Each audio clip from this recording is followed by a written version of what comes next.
Okay, this is Angeles with a painting tutorial. My cousin is just starting to get into this hobby and I wanted to give him a little bit of a Warhammer welcome pack.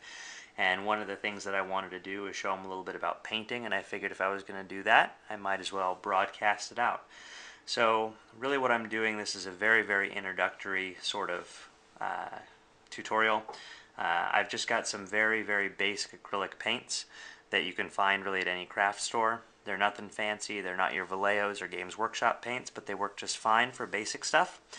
And I've got a model here that I've prepared with just some Krylon flat black that I picked up at Walmart. So again, very simple, very easy things to have. I have a piece of paper laid out to prepare my surface, a water source, just a palette, and then my paints and some brushes and a paper towel. So again, nothing fancy, pretty straightforward. So the first thing that I want to do is take a look at this model and pick out the points of color that I want to be whatever they want to be. I've decided I want to keep this nice and simple, so my colors that I've pulled out are a brown, a blue, and a white, a silver, a gold, and then I've got some flesh tones here as well. So with that in mind, I'm going to go ahead and get started. I always like to work from the deepest recess and work my way out. And if I look at the deepest recess, what I see is at the bottom, underneath this sort of scale work skirt that this guy's got, he's got a little bit of a robe. And being an elf, I figure white is probably a pretty good color for that. So when you're working with these paints, these acrylics, especially these cheaper acrylics, you're going to want to water it down a little bit. So I'm putting just a little drop into my palette. And then I've just got a little eyedropper bottle here with some water in it. You can find these really just about anywhere. And I want to get the ratio to about a 1-to-1 ratio, especially again with these thicker paints. And I just take a toothpick, your garden style variety toothpick, mix it up. You want to mix it until it's a nice even consistency. We get that kind of nice. Take a brush, wet it just a little bit and wick it off on a paper towel.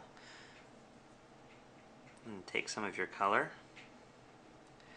and then very carefully go in. I got to make sure that this is actually in your field of view. That would be helpful. And paint it into the crack. And I'm just very carefully letting the wicking action of the paint come off the brush to do all the work. I'm not pressing very hard. You'll notice that when I picked up the paint with the brush, I also just used the very tip. It doesn't take a lot of paint to cover these models. Now, this is a black base coat. You can base coat with white or gray or whatever you like. It's just a matter of what's available. I like black because I think it helps create some nice shadows and depth in the model. But maybe that's just me. So I've got that little piece white. And then for completeness, I think I want to make his sleeves white as well.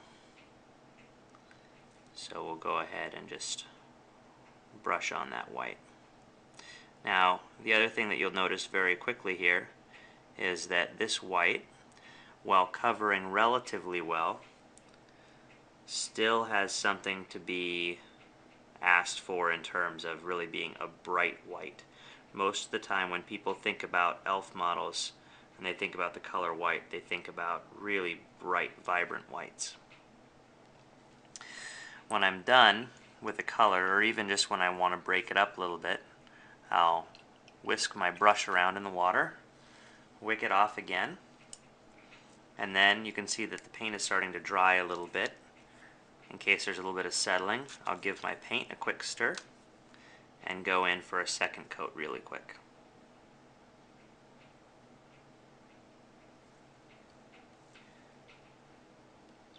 Now, this model is really nice because it's all a single piece, and it came this way. It's one of the Island of Blood Swordmaster models. Now, one of the things that you'll notice with models that you have to assemble is there are times where you'll have a difficult time actually getting into the depths of a model. And sometimes that means you may want to hold off on putting a shield on or something like that until you actually have at least a base coat on your model. And that can be very helpful.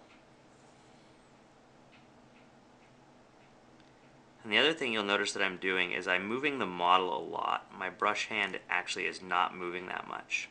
That's because I need to build up that muscle memory to have consistent, even brush strokes. And that's much easier to do if my brush hand is almost always in the same spot. So that's what I'm working on doing. So now this white is coming together quite a bit better. Again, I just cleaned off my brush. I want to take a little bit more and just clean up these edges. These edges are really bright and you're going to see them. So I just want to add a little bit more white paint to these edges and really go with whatever you think looks good here. And I want to pull out just the top folds here on this sleeve, which is so prominent on this guy.